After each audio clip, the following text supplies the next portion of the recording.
Haleluya. Munyemerere sabe ko ariko buryo aho bari bahaguruke. Ariko buryo aho bari bahaguruke. Hanyuma nasabye ko amereza audio y'umama witwa Modebora. Hanyuma tuyumve n'umunota umwe nta bitinda n'amasegonda makeya. Ndabwira nyuma yaho gatoya tujye kuvuga. Karibu.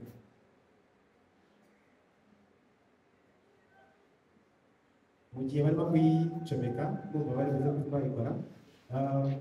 Ni umubyeyi, umugabo we yari muri ibyo korali Yelayo.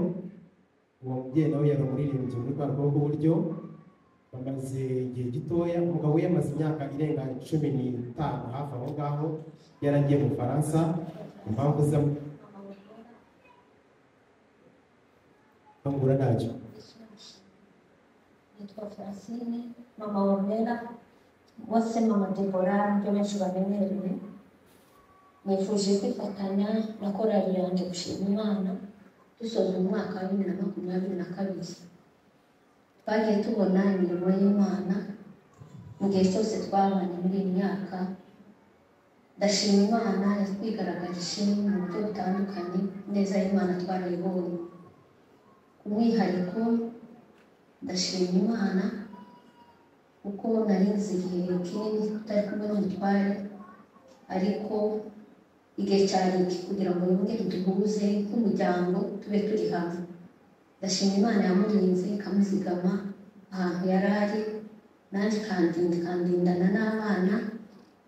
Uyu munsi twese tukaba twahuye turi kumwe dusoza umwaka wa 2022 turi kumwe twuzuye umunezero. Ni ibintu bikomeye cyane mu buzima bwacu. Turayishimye Imana y'umuzika n'icyubahiro. Nari narahize umuhigo ko nzatanga ituro ry'ishimwe, Olivier abaringerezayo.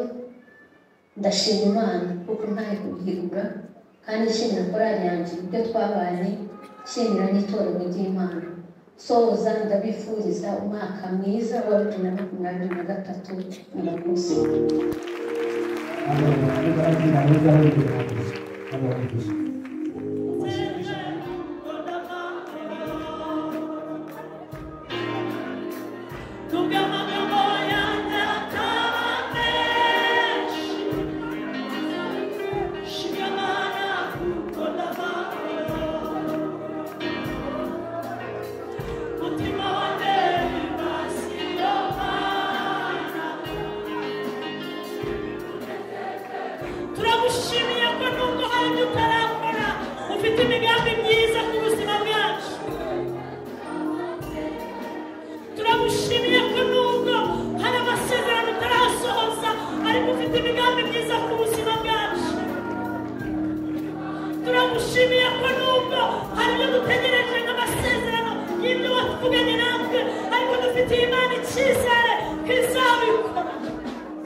Yes.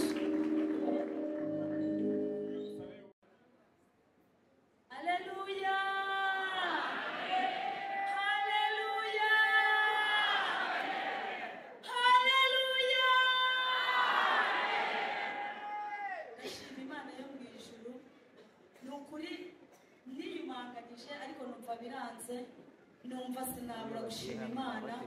Ndashima Imana mu ntangiriro z'uyu mwaka nari ndi mu bihe binkomereye bitanyoroheye, ariko intwaro ya mbere nakoresheje no gusenga. Ndashima Imana nari mfite umwana w'imfura atwite, noneho mu kwezi kwa gatatu nibwo twagiye kubyara ku Muhima. Ntabwo ari ubuhamya, ni mu ncamake.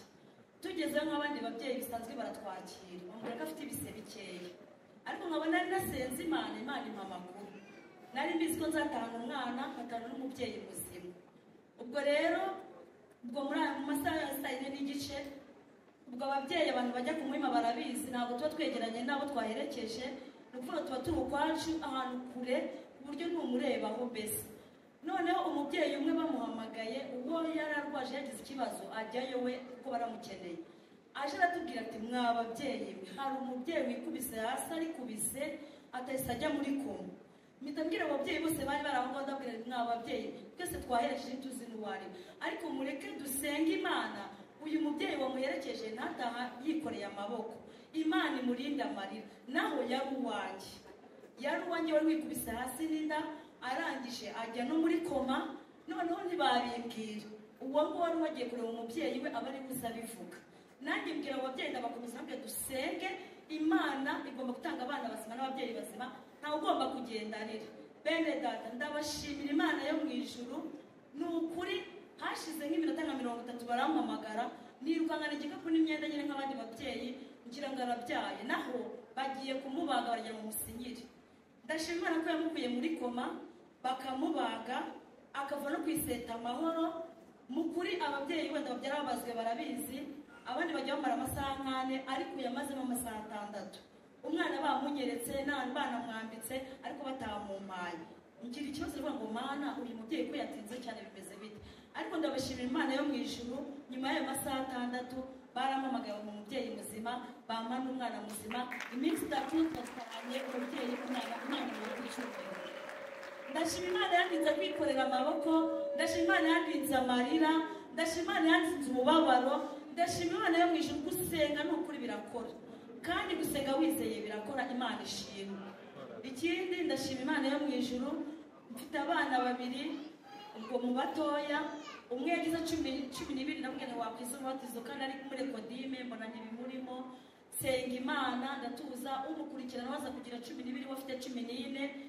Ni ukuri bonyine byabajemo, hanyuma baraza bariga barabazwa baratsinda. Ni ukuri mu masengesho twakoze y'itorero 22-23 Imana yankuremo igitangaza. Abana banjye ibaha umunsi mukuru, Imana ibagirira neza, barabatizwa bagubwa neza. Imana yamuje tuyihe icyubahiro ku byo yakoze byose kuva mu kwezi kwa mbere kugeza kwa 12. Imana yatuzigamye.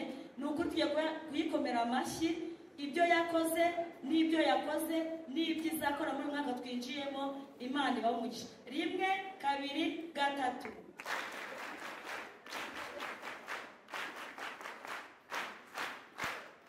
Amen. Reka duhe Christina nawe ashima Imana. Arivuze yicaye haricyo bitwayera, yicarire gushima Imana witurije. Haleluya. Haleluya. Haleluya. Haleluya. Imana ishimwe. Ndahagara nta kibazo, navunitse ukuguru ariko umunwa nta kibazo ufite. Amen. Amen. Amen. Kuri itariki ya 31 nibwo bambaze ukuguru. Naravunitse ku itariki 30 z'ukwa 10. Naranyire ndi kugenda ngwa hasi, igufwa ry'ukuguru rasadukamo 2. Ukuguru hano barakubaze harimo ibyuma, ariko nashimira Imana ko itemeye ko ngenda muri uyu mwaka. Haleluya. Haleluya. Ndashimira Imana ko yanyimanye. Imana ihabwa icyubahiro. Shimiye abakozi Imana basuye, abadiyakoni baransuye mu bitaro, agorari goferu, abakristo bacu baransuye baransengera. Imana yo mu ijuru ibahe umugisha. Shimira Imana ko abana banjye batabaye imfubyi. Imana ishimwe. Haleluya. Haleluya. Niyo mpamvu nanjye nemeye kuza nimbago mbwira umuntu ngo nanzane, arantwara aranzana Vesa. Imana imumugisha haguruka Vesa. Pesa n'umukristo mwiza. Haleluya. Umutunga ibiganza Imana imumugisha. Pesa buriya ni untwara kwa muganga iminsi ine mu cyumweru njya kwa muganga. Niwe ugenda untwaye kuva bamuraho sima, niwe untwara kugeza na n'uyu munsi yari yantwaye kandi aracyakomeza kuntwara kandi ntabwo anyishyuza amafaranga. Imana imumbere umugisha kandi Imana izamumbere umugisha muri byose. Haleluya. Haleluya, haleluya. Imana imere umugisha sheri wanyu nyita uko bukeye nuko bwije meze gutya Imana ishimwe. Ubu mureba nta nubwo nashoboraga kwikarabya, ubu nanjye kwikarabya kuwa gatanu uyu nguyu ushize. Imana ishimwe rero, Imana imumugisha harari mu kazi ariko Imana imumera umugisha. Imana imera umugisha abaturanyi banjye bambere hafi y'abana. Imana ihabwe icyubahiro. Imana ishimwe ndayishimiye nzagaruka kuyishima ntafite imbago nshobora guhagarara neza. Imana ibyo yakoze muyimbere icyubahiro. Amashyi menshi Yesu yarakoze. Agenda barasa ku ntego kugira ngo twinjire mu mwanya mwiza w'ijambo ry'Imana. Yabikoze ku mugaragaro amahanga bireba. Yabikoze ku mugaragaro amahanga bireba. Yasuye Lazaro amahanga bireba. Yabikoze ku mugaragaro amahanga bireba. Haleluya! Haleluya! Yesu shimwe. Banje gushima Imana, icyo shima Imana. Korona igitangira najyaga mwirekwa mbona ndi kugenda mu modoka ntwaye indabyo nkasenga nkayisobanuza Imana ikabinsobanurira. Noneho igihe cyarageze twari turi gusenga ibyumweru 7 tuzenguruka inyike ariko hano nkazinduka n'abakwa kane nkajya hari inyuma y'intebe nkasenga nkabwira Imana Imana dukuraho ibi bintu bwari urupfu rwa mama. Noneho njya gusenga Imana irambwira ngo mama arwaye kanseri. Noneho igihe kiragera agiye kwa muganga aramubwira ati uretse guma mu karere ivemo nivamo tuzaguha transfert kujyana Butare. Ubwo yaragiye ava ku munini bamuha transfert mujyana CHB. Ubwo nanjye nari ndi hano mu Gatenga bamwe bacaga muri Nyabarongo arampamagara ati waje ukampumuriza. Noneho nanjye birancanga numva gukomera birananiye. Hamagara mama wacu uri Burundi namubwira niwe muhamagara mubwire ko uno baciye uko kabaho n'uwo baciye akagura baho umukomeze. Ubwo igihe cyarageze ndasenga mbwira Imana Imana ndashaka gukuraho urupfu. Ndashima Imana ko urupfu yarukuyeho. Ubwo cyarageze bamucibere. Ubwo nanjye kwangana byarananiye yagiye muri koma bamujyanye saa 4 za nijoro kuwa kane yagarutse saa 5 za nijoro kuwa gatanu. Ndashima Imana yo mu ijuru ko yakuyeho urupfu. Ubu ari kujya muri kontorori nta kibazo. Ibyo ndabishimira Imana. Ikindi shima Imana ndi umukristo hano nagiye mbivuze umushumba yampaye icyemezo. Ejo bundi naje hano kwigabura naje nagere ko tubusigaye twamukagarama. Ubwo ndaza njya kwigaburo njye kwigaburo igihe kiragera ndataha ngeze santere ibyo nayo ngiye kuranda bibura bya ziniya. Mvuye ziniya ntega umunyonzi amubita hasi ijipo imbere igitambo ntacyo nabaye. Ubwo nageze santere ntega uwundi. Noneho uwo ndetse abwira umuntu ngo we ngo va mu muhanda. Noneho nkaho yakavuye mu muhanda we satega moto azayirukanka aradushyikira abwira umunyonzi ngo hagarara. Noneho umunyonzi agira ngo ni abapolisi kubera bari bavanamo abantu bakajagari mu muhanda. Ubwo amvuyeho aragenda ngenda ahagarara turahura n'umugabo wari uduhagaritse. Arambwira ati ubu nagufunga. Ese uramfunga nakoze iki? Arambwira ngo nimvuge ngo ibyo umuntu wari untwaye ngo yavuze. Ndavuga nti ndi imbere y'Imana ishobora byose nta kintu numvise ndasa nta kintu numvise. Arangiza arambwira ati dore ngiye gukwereka ikarita y'akazi ubu tuvugana ngiye kugufunga. Ndamubwira nti ndi imbere y'Imana ishobora byose nta kintu nigeze numva avuga. Ubwo arangije arambwira ati tugende. Ndaje mbwira Imana Imana uzi ko wanyohereje mu mujyi wa Kigali naje wabimbwiye kandi wavuze nkuraho igifungo. Ndashima Imana yo mu ijuru ko yankuraho igifungo. Imana mu ijuru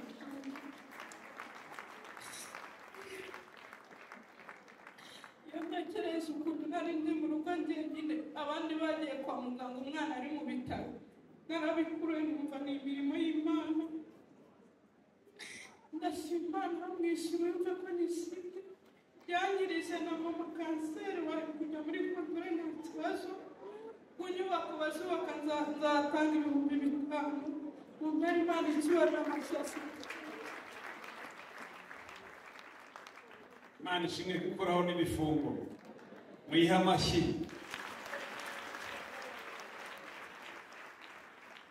Amena nzashima Imana imaye poromosiyo ugahagarara imbere yanyu nkayishima. Ikintu cya mbere nshima Imana, ndashima Imana ko nsoje umwaka muzima buri buke ari kuri Noheli twari turyamye mu ijoro saa 5 z'ijoro ibintu biradutera by'ibizimu. No, bikajya bitubwira gushaka gutamba mu rugo, ariko ashima Imana ko yamaye ababyeyi basenga barasenze biragenda. Ashima Imana kandi nze kuba imfubyi ngarya Noheli neza ngo njye gusoza n'umwaka ndi muzima ikaba yandindiye ababyeyi. Ikindi kintu nshimira Imana, hari umukobwa twabatizanijwe yari duhaye n'iwacu, noneho yari afite ubukwe kwa sinzibuka neza, ariko dushima Imana ko yamukoreye ubukwe bwiza agahishishema ababyeyi. Ibyo bintu byose ni ibintu byinshi navuga, ariko ibyo Imana yakoze ndayishimiye. Bityo rero ngiye gutera 3 muri poromosiyo mbonye nawe mubishyize. Haleluya! Haleluya! Haleluya! Bose mushumba mwihangane ndaririmba akaririmbo kagufunga.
Amashyi menshi nabi nashimwe.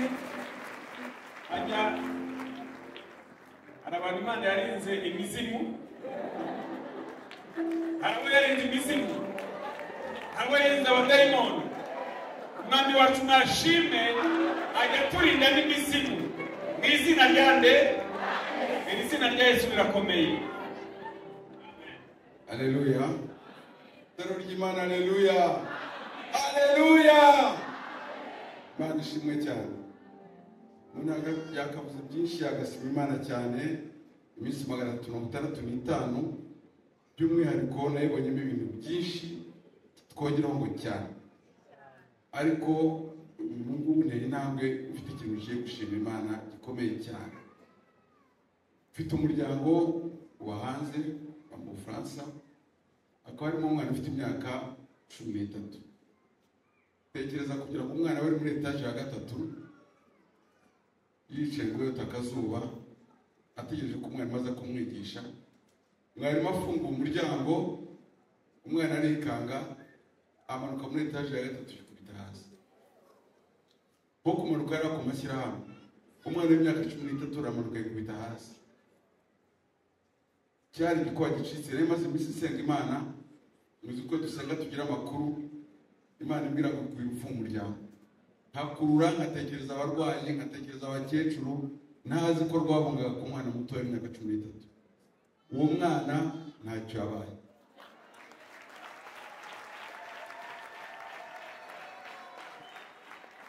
Haleluya.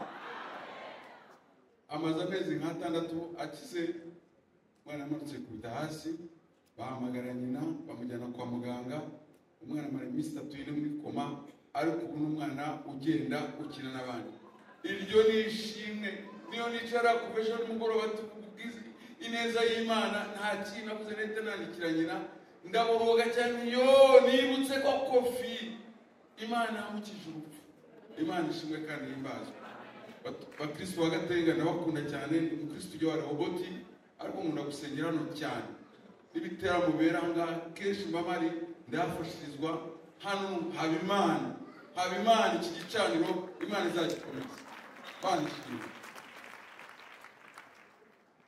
ayo mashini make mwongene Imana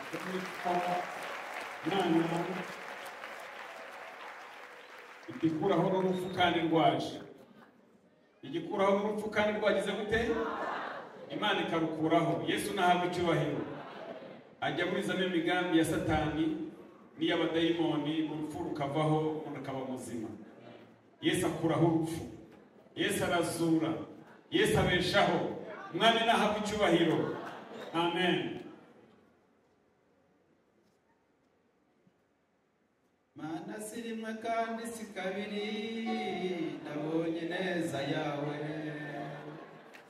Mana si rimwe kandi si kabiri, nabonye neza yawe. Ibyara amarira, rero y'umunezero. Ibyara amarira,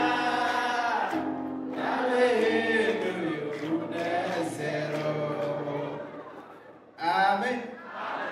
Yesu nashimwe. Yesu ashimwe. Numva nezerewe kuba mpagaze ahantu. Impamvu mpamagaye Elize ngo mpagarare iruhande, hari amasengesho yakoze kugira ngo mbe mpagaze aha nawe. Ndumva mwamutungaho ibiganza, Imana ikomere umugisha pe. Elize turaturanye, akazi akora nanjye niko nkora, ariko ndashima Imana yuko ibyo yayisabye mbona Imana yabigenje neza rwose. Imana mwimere icyubahiro kubw'iyo mpamvu. Igitumye mpagarara ahantu nshima Imana, ndi mu bantu babatijwe ejo bundi.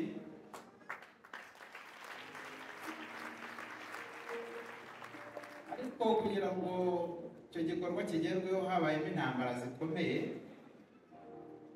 ni ukuvuga ngo naje kwiga umubatizo,